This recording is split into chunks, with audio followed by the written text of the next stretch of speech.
Innal hamdalillah nahmaduhu wa nasta'inuhu wa nastaghfiruh wa na'udzu billahi min shururi anfusina wa min sayyiati a'malina. May yahdihillahu fala mudilla lahu wa may yudlil fala hadiya lahu. Asyhadu an la ilaha illallah wahdahu la syarika lah iqraran bihi wa tauhida wa asyhadu anna Muhammadan abduhu wa rasuluh. Amma ba'du, faqala Allah ta'ala fil Qur'anil Karim, ya ayyuhalladzina amanu taqullaha haqqa tuqatih wa la tamutunna illa wa antum muslimun. Wa qala an-nabiyyu sallallahu alaihi wasallam, wa inna asdaqal hadits kitabullah wa khairal hadyi hadyi Muhammadin sallallahu alaihi wasallam wa syarrul umur muhdatsatuha wa kullu muhdatsatin bid'ah wa kullu bid'atin dhalalah wa kullu dhalalatin finnar. Bapak-bapak, ikhwani, saudara-saudara yang dimuliakan Allah Subhanahu wa taala. Alhamdulillah pada minggu ini kita bisa bertatap muka lagi dalam rangka mengkaji kitab Umdatul Ahkam, Ta'liq Umdatul Ahkam, Ta'liqat Umdatul Ahkam yang dikarang oleh Syekh Sa'di, gurunya Syekh Utsaimin, dan juga kitab materi akidah sebagai penjelasan dari kitab Aqidah Wasithiyah.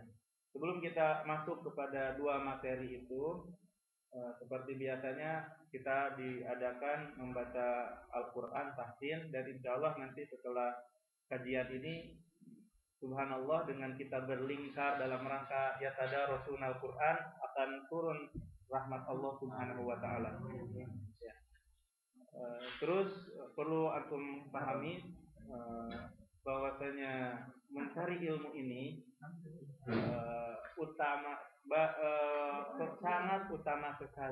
sangat utama sekali, memiliki keutamaan yang banyak sekali berdasarkan ayat-ayat yang terdapat di dalam Al-Quran maupun As-Sunnah. Di antara salah satu ayat Allah yang menjelaskan tentang keutamaan mencari ilmu atau keutamaan ulama dan keutamaan yang sedang belajar. Yarfa'illahu alladzina amanu minkum. Allah akan mengangkat orang-orang yang beriman di antara kalian, walladzina utul ilma, dan orang yang dikasih ilmu, derajat yang amat tinggi sekali. Dalam sebuah hadis yang sering antum semuanya dengar, ini menunjukkan tentang keutamaan bagi orang yang sedang memahami agama. Man salaka tariqan yaltamisu fihi ilman sahhalallahu lahu bihi tariqan ilal jannah, akan memudahkan ke surga bagi yang sedang mencari ilmu. Kita masyaallah capek, lelah setelah kerja, ada yang enggak tidur barangkali tadi malam, tapi ternyata kesenangan kita kepada ilmu, tidur itu jadinya enggak ngantuk dengan datangnya di majelis ilmu ini. Walaupun capek lelah, tapi ruhani kita diisi dengan cahaya Al-Quran maupun As-Sunnah.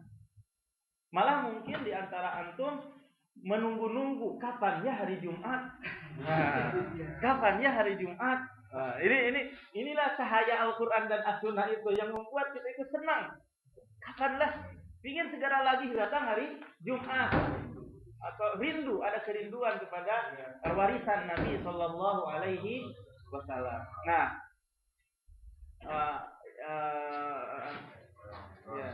ada kerinduan.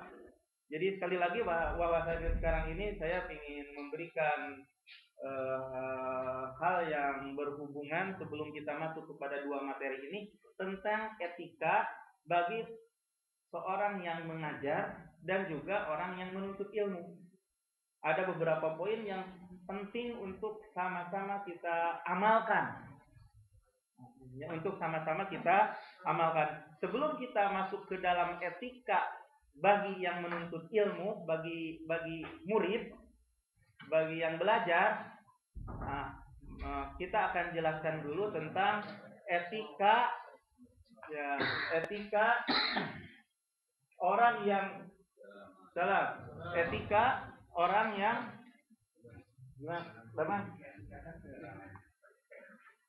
kita akan jelaskan dulu tentang etika yang memiliki ilmu dengan dirinya. Bagaimana etikanya bagi yang memiliki ilmu? Katakanlah ustaz. Bagaimana? Jadi bukan hanya penuntut ilmu saja yang perlu harus ada etika. Gitu. Seorang yang mengajar juga harus memiliki etika. Ya. Yang akan kita jelaskan pada saat sekarang ini adalah tentang adab orang yang memiliki ilmu pada dirinya. Yang pertama adalah bagi seorang yang memiliki ilmu, etika yang perlu dihiasi dalam diri orang yang memiliki ilmu itu adalah selalu merasa diawasi oleh Allah Subhanahu wa ta'ala. Dawamu muraqabatillah, selalu merasa diawasi oleh Allah Subhanahu wa ta'ala di waktu dia sendirian maupun di waktu dia terang-terangan, dan selalu terus menjaga rasa takutnya dalam segala gerakannya, waktu dia diam, di waktu dia bergerak, di waktu dia berkata, di waktu dia berbuat. Kenapa? Karena orang yang memiliki ilmu, seorang alim itu adalah merupakan kepercayaan yang dititipkan oleh Allah Subhanahu wa ta'ala dari berbagai macam ilmu dan pemahaman. Jadi, ya, maka oleh sebab itu Allah Subhanahu wa ta'ala berfirman, ya ayyuhalladzina amanu, wahai orang-orang yang beriman, la taqunullaha war rasula, janganlah kalian mengkhianati Allah dan Rasul, wa takhunu amanatikum, dan janganlah dan mengkhianati amanat-amanat kalian. Jadi orang yang memiliki ilmu itu punya amanat dan punya amanat. Ya, punya tanggung jawab. Wa antum ta'lamun, padahal kamu tahu. Itu yang berkata Imam Asy-Syafi'i, laisal ilmu ma hafiz, bukanlah ilmu itu yang dihafal. Al ilmu ma nafa, ilmu itu adalah yang memberikan manfaat. Wa min dzalika zawamus sakinati, di antara kemanfaatan ilmu itu selalu tenang. Wal waqar, itu sama artinya juga tenang. Wal khusyuk, hatinya khusyuk. Wa tawadu lillah, dan rendah hati, tunduk patuh hanya kepada Allah Subhanahu wa ta'ala. Umar bin Khattab, semoga Allah meridai padanya, mengatakan, ta'allamu al-ilma, hendaklah kalian mempelajari ilmu. Wa ta'allamu lahus sakinata wal waqar, hendaklah kalian mempelajari ketenangan. Sebagian ulama salaf mengatakan, hakun alal alim an yatawadhu alillah, hak bagi seorang yang memiliki ilmu untuk tawadu hanya kepada Allah, fi sirrihi, di waktu sendirian, wa alaniyatihi, dan di waktu terang-terangan, wa yahtaris min nafsihi wa yaqifu ala ma uskila alaihi, dia waspada dengan dirinya dan dia berhenti, jangan berkata semaunya kalau ada suatu masalah yang tidak dia pahami. Karena malu sama jamaah, jawab aja sesuai dengan tanpa dasar ilmu. Wala taqfu ma laisa laka bihi ilmun. Itu adab etika bagi orang yang memiliki ilmu kepada dirinya. Yang pertama yaitu harus selalu merasa diawasi oleh Allah Subhanahu wa ta'ala. Insyaallah akan kita lanjutkan hiasan yang berikutnya pada pertemuan yang akan datang. Ini sebagai tadi surat apa itu tadi yang wala takunu ya. Tadi surat apa itu? Surat Al-Anfal ayat 27. Ya. Ya ayyuhalladzina amanu la takhunullah war rasul wa takhunu amanatikum wa antum ta'lamun. Itu etika yang pertama. Insyaallah estafet. Ayat 27. Ya. 27. Al-Anfal ayat 27. Wah, itu enggak hafal ini. Wala taqumu laka. Wala taqum alaika laka bi ilmu. Nanti dilihat.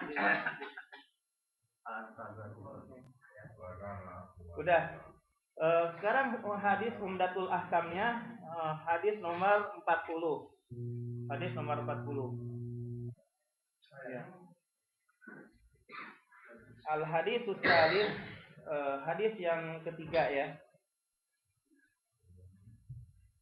Oh iya, minggu kemarin saya nggak hadir, mohon maaf, ada keperluan. Ya, saya lupa. nggak minta maaf dulu. Langsung. Nggak, karena ada kadang-kadang ada ini, malah mungkin suatu ketika, tapi alhamdulillah adik saya keterima di Ummul Qura, tapi mungkin bulan Syawal baru datang. Ya sekarang udah di Libya, tapi sudah ada pengumuman kalau seandainya suatu ketika dalam keadaan terpaksa saya tidak hadir, akan diwakilkan insya Allah adik saya sendiri. Udah jadi ustadz, alhamdulillah. Udah kemarin juga ada syekh diterjemahkan dan lain sebagainya. Malah saking senangnya syekh yang diterjemahkan, sekarang dibiayai untuk umroh. Sebentar lagi, sebulan lagi mau umrohan.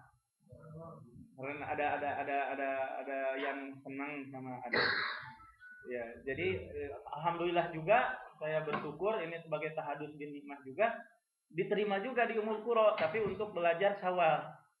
Udah diumumkan itunya namanya, alhamdulillah. Kesannya dengan di Jakarta.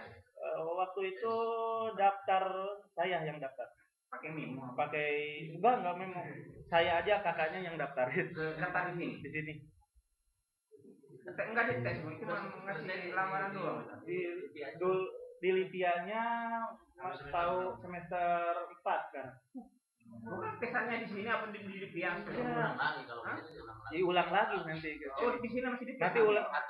Jadi gini, tesnya Ummul Qura nggak ada tes, kalau salah dan dilihatnya itu adalah nilai mengajukan itu ya. Nilai syahadah yang terakhir, terus keterampilan yang dimiliki. Jadi dilampirkanlah berkas-berkas yang ada. Tapi alhamdulillah keterima adik saya, alhamdulillah sudah kenal sunnah. Tapi ada juga yang lain, misalnya yang dilihat adalah nilai, tapi dia belum kenal apapun gitu. Akhirnya itu jadi madorot juga dalam rangka nanti di Indonesia. Enggak ada interview pasarnya. Enggak ada. Interview enggak ada. Itulah Ummul Qura. Makanya wajar kalau seandainya ada Agil Sirot. Karena enggak ada tes sama sekali. Enggak ada tes sama sekali Ummul Qura itu. Karena saya juga enggak ada tes. Dulu keterima itu Allah takdirkan aja dengan doa ibu bapak. Jadi keterima ke sini. Wah, nangis-nangis. Kapan ini bisa? Bukan melamarnya ke sini Ummul Qura itu ya. Ada yang di sini mendaftarkan Ummul Qura. Enggak, sampean, pengalaman sampean. Sama, ada yang mendaftarkan teman di sini. Hanya kan diterimanya 1 orang, 2 orang dalam 1 tahun. Begitu ya. Kalau Madinah kan 160 atau 250 sekarang yang diterima. Sekali 1 tahun. Seperti itu. Jadi ini betul-betul karunia dari Allah Subhanahu wa taala, bukan karena kepintaran dan lain sebagainya. Ini maksudnya saya bicara seperti ini. Ketika suatu kondisi saya ternyata tidak bisa hadir, insya Allah akan ada badalnya untuk datang adik saya sendiri. Itu maksudnya. Bukan ya. Pengalaman, sharing masalah pengalaman. Jadi nggak ada tes di Ummul Qura itu. Nggak ada tes. Insya Allah. Nilai harus tinggi. Nilai harus tinggi. Ijazahnya. Kalau bisa ada pembantu yang lain, misalnya punya ijazah keterampilan bekam, komputer, kursus dan lain sebagainya, lampirkan saja. Ya. Tapi tetap bertawakalnya kepada Allah dengan mengambil sebab. Karena kalau bertawakal kepada sebab, udah syirik. Ya, udah, kita kembali ke pembahasan. Al-haditsus salis, hadis yang ketiga. An Jabir bin Abdullah radhiyallahu anhu anna Nabiyya sallallahu alaihi wasallam qala. Hadis yang ketiga dari Jabir bin Abdullah, semoga Allah meridai kepadanya. Anna Nabiyya sallallahu alaihi wasallam qala, bahwasanya Nabi sallallahu alaihi wasallam bersabda, ini ya. Ketinggalan. Siapa yang saya ketinggalan? Kitab saya ada.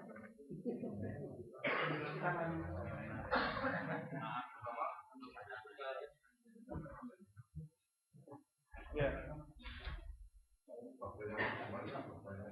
Anak Nabi sallallahu alaihi wasallam, bahwa Nabi sallallahu alaihi wasallam Kang saatan ngaji jawab wae. Anna Nabi sallallahu alaihi wasallam qaal, bahwasanya Nabi sallallahu alaihi wasallam bersabda, "U'titu khamsan." Aku diberi kekhususan dengan 5 perkara. Aku diberikan kelebihan dengan 5 perkara. Aku diberikan keistimewaan dengan 5 perkara. Lam yu'tahunna ahadun minal anbiya, yang mana 5 perkara itu tidak diberikan kepada seorang pun dari para nabi minal anbiya qabli, sebelumku. Apa keistimewaan, kelebihan yang diberikan kepada Nabi Muhammad sallallahu alaihi wasallam penutup akhir ini, Khatimul Anbiya? Nusirtu birru'bi, aku diberikan nusirtu itu nusirtu birru'bi masirata sahrin, aku dikasih pertolongan. Jadi tatkala berperang, sebulan sebelum berperang dilemparkan ketakutan kepada musuhnya. Itu arti globalnya. Jadi aku dimenangkan dengan diletakkan rasa takut kepada musuh-musuhku sebelum perjalanan 1 bulan. Sebelum perjalanan 1 bulan. Jadi 1 bulan sebelum berperang itu, jadi ada rasa takut di hati musuh-musuhnya. Itu kan salah satu kekhususan bagi Nabi Shallallahu Alaihi Wasallam. Tentu ada hikmah yang diinginkan oleh Allah Subhanahu Wa Taala, sebagaimana yang terjadi pada perang Uhud. Seperti yang terjadi pada perang Uhud. Jadi 1 bulan sebelum terjadi peperangan, musuh-musuhnya sudah ada bergetar. Ada getaran. Jadi rubinya apa artinya? Rubi rasa takut. Nusirku, aku dimenangkan, aku diberi atau dimenangkan. Birubi dengan rasa takut. Jadi itu maksudnya itu musuhnya masih rota sahrin, sebelum 1 bulan. Ya, kalau diartikan letterlek kurang begitu dipahami. Tapi kalau secara global dapat kita pahami bahwasanya Nabi Shallallahu Alaihi Wasallam diberikan kekhususan dengan dilemparkan kepada hati-hati musuhnya itu sebelum perjalanan 1 bulan untuk berperang, ada rasa takut dalam hati-hati musuhnya. Itu yang pertama. Yang kedua, wajuilat li al-ardo masjidan, dan aku dijadikan bagiku, untukku tanah